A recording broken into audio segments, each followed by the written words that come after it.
Am I an idiot for yelling at my dad for only telling me about my sister at my mom's funeral? So I, 16 male, was yelling at my dad, 47 male, last night because of this. Pretty much. My mom passed away a week ago and the funeral is in a week, so we're all in a bad way right now. The day my mom passed, there was this lady that I'd never seen before crying by her side holding her hand in the hospital. What was even weirder was that she was calling her mommy. I was confused, but I didn't say anything. Then after my mom passed, she hugged my dad and called him daddy and kept saying sorry to him. She left the room with my dad and I haven't even seen her again or even my dad for a few hours. My dad wouldn't tell me anything about her when I asked. Finally, I asked my grandpa who she was and he was surprised my dad didn't tell me. Pretty much. My dad and mom were high school sweethearts. This much I knew, and my mom got pregnant when she was young. They had a girl named Jane, who's the lady I saw, that they gave up to my dad's cousin. When I was a baby, Jane and my mom got into a bad argument over my parents having more kids and they then went no contact. My dad noticed me sulking all week and when he finally asked what was up and if I was going to do a eulogy last night, I kind of lost it. He never told me about her. There's this big part of my family that I never even knew about. Even if she doesn't want anything to do with me, why didn't he tell me that?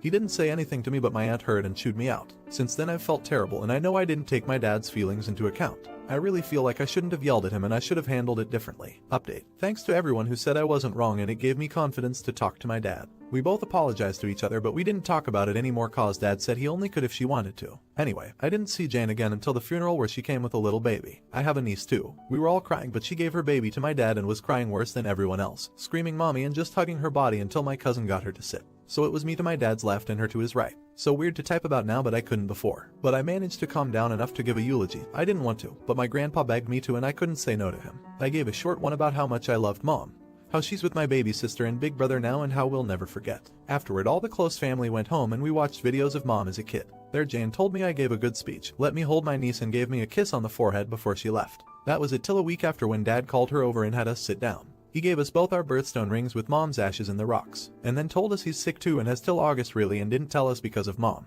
He said the house is split between us but I'll have to move to my grandparents across the country. Said he wanted to spend as much time with us before he goes. And we really have been. We've been trying to make it the best time possible. I've gotten to know Jane better since then, but she acts more like an aunt to me than a sister, but it is nice I guess to have someone. Plus I love my niece a lot. She looks just like my baby sister did. Yesterday Jane said she wanted me to move in with her instead after summer cause she doesn't want us to be separate all because of her anymore, but I don't know if I will. I know it's a sad update, but I gotta be optimistic cause I got a big sister now and I got a niece and I love them. So I'm just trying to be as happy as I can before I gotta cry again. Not the idiot. I'm sorry to hear about your dad, but I am also glad to hear that you are developing a relationship with your sister and niece. It's nice she wants you to move in. I think it would be good for you to give it a trial run. If it doesn't work out then you could always move to your grandparents' house. But it's totally up to you. Good luck Opus and I wish you the best. Not the idiot. You've been through a lot and I wish I could give you a hug. I'm so glad you cleared the air with your dad and you're building a relationship with your sister and niece now. Should they have told him about his sister before his mom's death? Let me know in the comments. Now, am I an idiot for asking my in-laws for Christmas morning to just be my family? I, female 35, and my husband, male 36, have been married for 12 years and have 2 kids,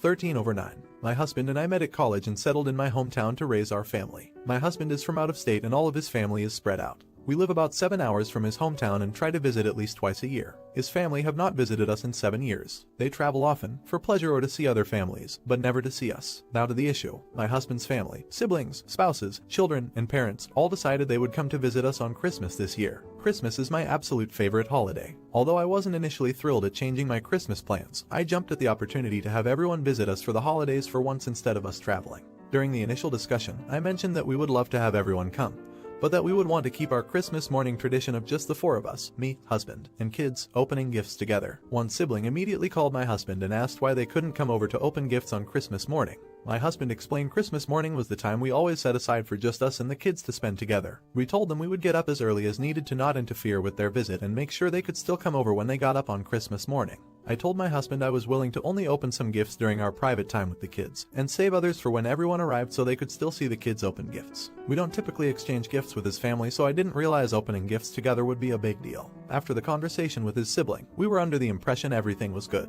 Then days later, another sibling messaged the family group chat saying that no one would be coming up for Christmas because they were angry, hurt, upset about not being allowed over Christmas morning for our gift opening. There were some hurtful jabs thrown at me in the group message because everyone knows Christmas is my favorite holiday, and I'm the DIL-SIL, so an easy target. I never meant to offend anyone or make them feel excluded or unwelcome, but that didn't matter. I eventually groveled, apologized repeatedly, and begged for everyone to still come up for the holiday. I agreed to give up all my Christmas traditions this year to accommodate them and keep the peace, and now everyone is back to agreeing to come up for Christmas. But I want to know if IATA is even requesting our private family time at all. ETA. 1. They were never planning to stay at our house. They would be at an Airbnb or hotel per their request. 2. I only wanted 1 minus 2 hours with just my husband and kids to open gifts. Update. Things really blew up after my post. There were multiple conversations between my husband and both his sisters and their mother. It did not go well. They basically told us they have had issues for years and this Christmas request was their final straw. We were shocked. We had no idea there were any previous issues or bad feelings from anyone. We just had a wonderful family wedding for one of his sisters in spring of this year and we all had a good time together. So to say my husband and I were shocked is an understatement.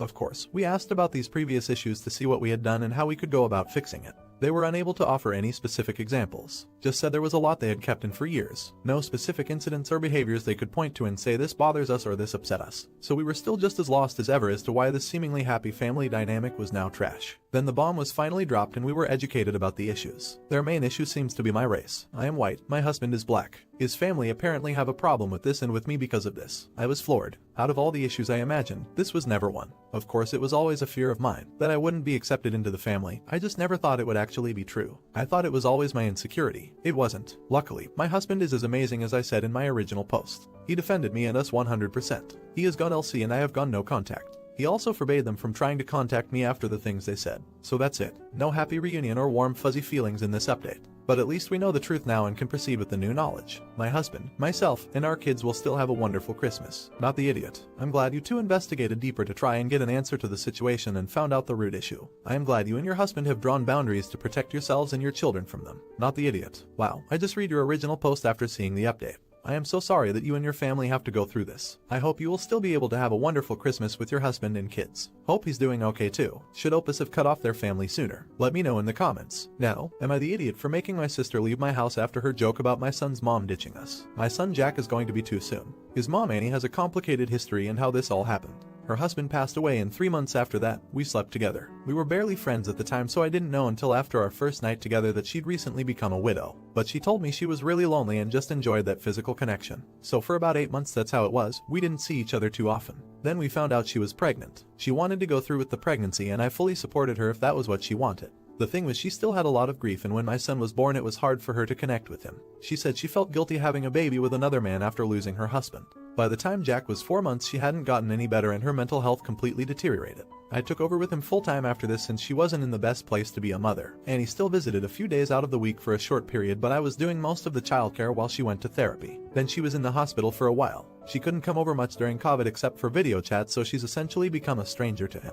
3 months ago she started coming around more after not seeing him for a while. She's on antidepressants and therapy helped her a lot. Now she's more set on being a mom and we're slowly reintroducing him to her. My sister hasn't been happy about this. I know she's upset on my behalf as I struggled a bit as a single parent. She knows the situation that happened with her but still thinks she shouldn't be allowed back into Jack's life after abandoning him. And yeah, I get her feelings, but since Annie's in a better place mentally then I want to give a shot at Jack having a mom around. I still have my guard up obviously and we're taking it one day at a time but I see how different she is with him now. My sister hasn't stopped making comments no matter how many times I've told her to knock it off. She dropped by unannounced when Annie was here and was very openly hostile right in front of Jack. Annie offered to leave and then my sister jokes make sure you come back this time. I told her to leave and not come back until she can act right with the mother of my child. My sister is offended that I'm taking her side by kicking her out of my house since she's only angry on my behalf and it was a joke she made. That's why she thinks I'm an idiot. For me, I was thinking I'd rather get her out of SAP before saying something else in front of my son. Was I being an idiot? Update. Appreciate all the words and advice on my last post. There have been some new changes regarding the situation that happened before with my sister and Annie so I decided to leave a little update.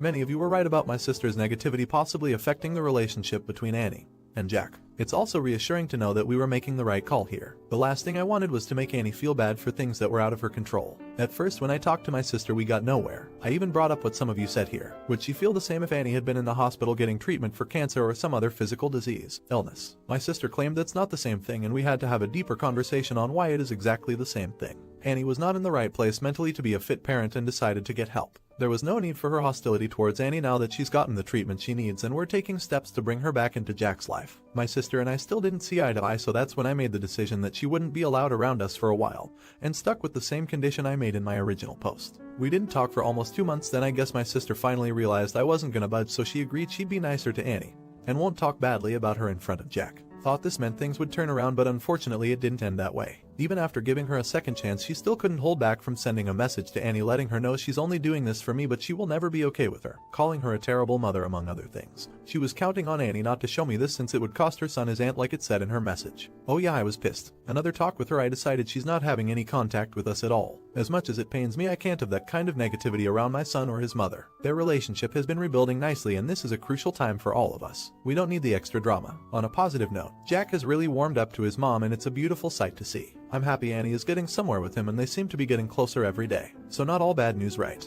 Thanks again to Reddit for the help. You guys really helped ease my mind with this situation. Please don't feel like an idiot anymore for making the right choice. Not the idiot. Jack needs his mom more than he needs his aunt, especially if his aunt brings nothing but negativity to his life. You made a really wonderful point about mental illness. If Annie was getting treated for cancer or had another chronic health condition, many wouldn't bat an eye. But when it comes to mental illness, society at large is still very judgmental. Things are getting better, but given your sister's attitude, we still have a long way to go. I'm glad Annie is doing better and her and Jack are getting closer every day. He is lucky to have such kind, loving parents who work together and put him first. Congrats Opus. I wish the three of you all the happiness in the world.